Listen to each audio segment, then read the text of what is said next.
Кыргызстанда күйүүчү май кымбаттап, өкмөт көзөмөлдү күчөтүүдө. Сентябрдын башынан бери бензиндин баасы орто эсеп менен 3,5 сомго өстү. 12 октябрга карата баа айы 92 73,4 сом, айы 95 79,4 сом, дизель 77,8 сом 50 тыйынга кымбаттады. Минкап төрагасы Адылбек Касымалиев 8 октябрда күйүүчү майдын баасынын негизсиз өсүшүнө жол бербөөнү жана жеткирүүлөрдүн туруктуулугун камсыздоону тапшырды. Өкмөт мунай жана мунай продуктыларын экспорттоого убактылуу тыюу салган. Борбордук шайлоо комиссиясы шайлоочуларга, талапкерлерге жана саясий партияларга расмий эскертүү таратты. Комиссиянын маалыматына ылайык, социалдык тармактарда айрым адамдар жана топтор үчүнчү тараптын мобилдик тиркемелери аркылуу шайлоо фонддоруна акча чогултууну сунуштаган билдирүүлөрдү тарата баштаган. БШК мындай аракеттер шайлоо мыйзамдарына каршы келерин жана мыйзамсыз каржылоого жатат деп билдирди. Расмий түрдө шайлоо фонддоруна акча каражаттарын элдик банк жана айыл банк аркылуу гана, анын ичинде алардын расмий мобилдик тиркемелери аркылуу которууга уруксат берилет. Бул каражаттар ыктыярдуу кайрымдуулук жана талапкерлердин жеке салымдары катары гана кабыл алынат. Ар бир талапкер же партия мыйзамга ылайык бириктүү атайын эсеп ачып, түшкөн каражаттарды ошол эсеп аркылуу гана пайдаланууга милдеттүү. БШК шайлоо процессинин баардык катышуучуларын мыйзамсыз акча чогултуудан жана көмүскө каржылоодон алыс болууга чакырып, мыйзам бузгандар жоопкерчиликке тартылаарын эскертти. Москвада жашап, иштеп жүрүп жыйган мүлктөрүңүздү сүрсүтпөй, батирден батирге көчкөндө төгүп чачып жоготпой, айлыңызга бат-бат жиберип туруңуз. Бул үчүн 12 жылдан бери Москвадан Кыргызстанга жүк ташуу менен алектенген Зайырбек Маматкаримов аттуу туруктуу ишкерди сунуштайбыз. Зайырбектин машиналары мыкты, кызматкерлери жооптуу, кампалары кенен, жүктү үйүңүздөн алат. Ар бир 7 облусубузга чейин барат. Ар бир аманаттын амандыгына кепилдик берет. Кызмат акысы буюмуңуздун көлөмүнө жараша 500 рубльдан башталат. Байланыш номерлары +7 926 788 70 70 +7 929 624 63 64. Бишкекте кыргыз тилинде ката жазылып, өзү билемдик менен илинген көчү аталыштары жарнама такталар алынууда. Бул тууралуу мэриянын маалымат кызматы кабарлады. Муниципалитет кээ бир жеке жактар такталардагы жазууларды текшертпестен өз алдынча илип коюп жатканын билдирген. Ушуга байланыштуу райондук администрациялар, муниципалдык аймактык башкармалыктар жана кварталдык комитеттер көчү аталыштарынын аншлагтарын текшерип, каталарды оңдоо, мыйзамсыз орнотулган жарнамалык такталарды алуу боюнча текшерүү жүргүзүп, рейд өткөрүүдө. Анда түшүндүрүү иштери менен катар эскертүүлөр берилүүдө деп жазылат маалыматта. Мэрия мамлекеттик тил жөнүндө мыйзамга таянып, көчөлөрдүн аталыштары мамлекеттик тилде гана жазылаарын эске салды. Буга чейин соц тармакка Токтогула, Касы Малы Жантошев деген ката жазуулар менен көчөгө илинген такталардын сүрөттөрү пайда болуп, интернет колдонуучулары туура эмес жазып койгондорду катуу сындашкан. Чүй областында жашы 7 эле кызга кол көтөрүүгө шектелген 31 жаштагы тургун кармалды. Бул тууралуу облустук ички иштер башкармалыгы кабарлады. Мунун алдында социалдык түйүндөрдө аймактагы Садовой айылында эркек киши 14 жаштагы кызды муунтуп кол көтөргөнү жөнүндө маалыматтар тараган. Текшерүү маалында Москва райондук ички иштер бөлүмүнө катталган айылдын тургуну 35 жаштагы аял арыз менен кайрылып, анын 2011 жылы туулган кызын белгисиз адам жыгып алып муунтканын айтып, ага чара көрүүнү суранган. Окуя 10 октябрь күнү кечки саат 18:00 чамасында болгон. Эркек киши көчөдө эч кимдин жоктугунан пайдаланып, жашы 7 элек кызга кол көтөргөн. Ыкчам издөө чараларынын негизинде 1994 жылы туулган мурда соттолгон Кыргызстандын жараны кармалып, убактылуу кармоочу жайга киргизилди. Тергөө иштери уланууда. Агартуу министрлиги Кыргызстандан бала бакча, мектеп, кесиптик лицейлериндеги жана кошумча окуу жайларындагы зомбулуктун алдын алуу жана балдарды коргоо маселелерине арналган улуттук изилдөөнү жүргүзүүдө. Бул тууралуу министрликтин басма сөз кызматы билдирди. Улуттук изилдөөнүн алкагында министрликте жыйын өткөрүлгөн. Ага Агартуу министрлигинин, Ички иштер министрлигинин, Эмгек социалдык камсыздоо жана миграция министрлигинин, Маданият, маалымат жана жаштар саясаты министрлигинин жана коомдук уюмдардын өкүлдөрү катышкан. Жыйында окуу жайлардагы балдардын тарбиясын жөнгө салуу, балдарды коргоо жана зомбулуктун алдын алуу боюнча аткарылып жаткан иштер. Бул багытта мамлекеттик муниципалдык органдардын жана коомдук институттардын өз ара кызматташуусу тууралуу маалыматтар берилип, көйгөйлүү маселелер талкууланган. Улуттук изилдөөнүн жыйынтыгында билим берүү уюмдарындагы балдардын жана өспүрүмдөрдүн тарбиясын жөнгө салууга, укук бузуулардын жана зомбулуктун бардык түрлөрүн алдын алууга багытталган тиешелүү документ иштелип чыгат. Өзгөчө Кырдаалдар министрлигинин суу чулдары 12 октябрга караган түнү Тоң районундагы көлдөн 1500 метр узундуктагы синтетикалык торду чыгарышты. Министрликтин маалыматына алайык, иштин жүрүшүндө торго түшүп калган 114 балык жандуу абалда кайра сууга кое берилди. Маалым болгондой, чыгарылган торлор жаңы салынганы аныкталган. Эске салсак, 2023 жылдын 12 мартынан тарта президенттин жарлыгынын негизинде ысык көлдүн флорасы жана фаунасына зыян келтирген таштандыларды жана балык уулоочу торлорду тазалоо иштери масштабтуу түрдө жүргүзүлүп келет. Учурда УК министри Бобик Ажикеевдин көзөмөл алдында тазалоо иштери күчөтүлгөн тартипте уланууда. 2025 жылдын 12 октябрына чейин жалпы 160 5,3 гектар көл аянтынан 80 900 метр тор чыгарылган. 13 октябрдан 17 октябрга чейин Буум капчыгайынын аймагында кооптуу таштарды түшүрүү иштери жүргүзүлүүдө. Бул тууралуу Кыргыз темир жол ишканасынын маалымат кызматы билдирди. Бул күндөрү саат 9:00дон 15:00 чейин автоунаалар бир тилке менен гана өтүп турат. Эгер 30-40 ашык автоунаа топтолсо, таш түшүрүү иши убактылуу токтотулуп, машиналар өткөрүлөт. Бул иштер таштын кулашын алдын алуу жана айдоочу жүргүнчүлөрдүн коопсуздугун камсыздоо максатында жасалмакчы. Ишкана таш түшүрүү иштеринен улам айдоочуларды сапарын алдын ала пландап чыгууга чакырат.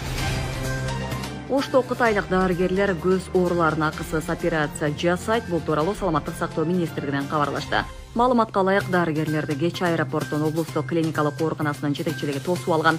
Ош облустар аралык бириккен клиникалык ооруканасына экспресс ден соолук жаркын саякат долбоорунун алкагында Кытайдан көз дарыгерлери келди.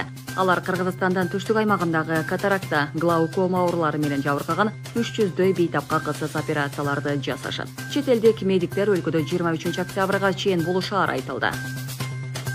Кыргыз күлүгү карагыз. Казакстанда белгилүү самбочу, дүйнөнүн бир нече жолку чемпиону Эрлан Байбатыровдун элесине арналган аламана жарышта биринчи болуп келди.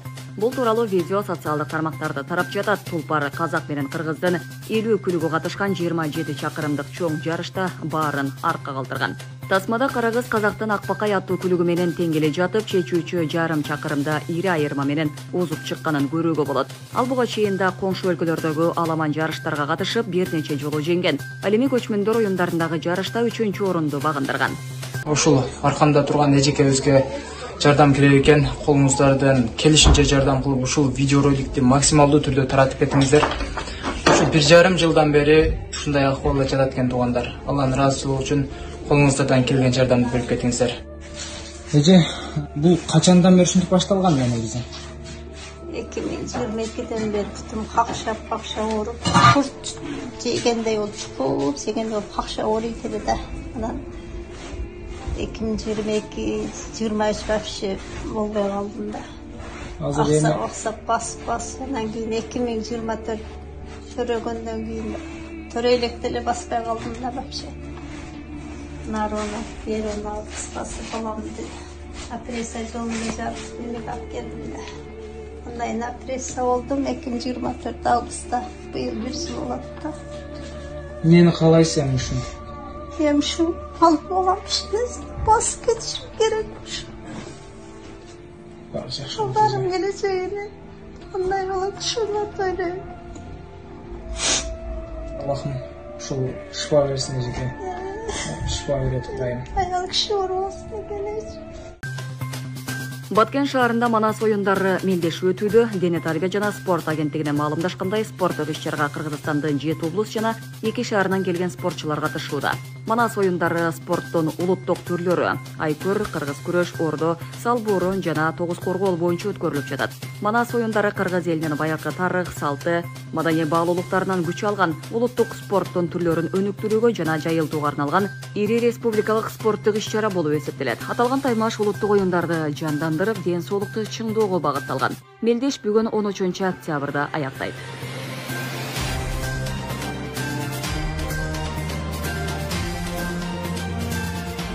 1000 үгүтчүгө чейин ала алышат. Шайлоого таасири жок. Рол ойнобойт. Бул жагынан дагы көп мүмкүнчүлүк берип койгондой да. Кыргызстанда 30 ноябрда Жогорку Кеңештин депутаттарын мөөнөтүнөн мурда шайлоо өтөт. Бул ирет шайлоого катышып жаткан талапкерлерге 1000ге чейин үгүтчү жалдоого уруксат берилди. Үгүт иштери расмий башталганча талапкерлер өздөрү тандаган үгүтчүлөрдүн тизмесин түзүп, борбордук шайлоо комиссиясына тапшырышы керек. 1000ден ашпаш керек. Алардын баарын келишим түзүү менен алышат.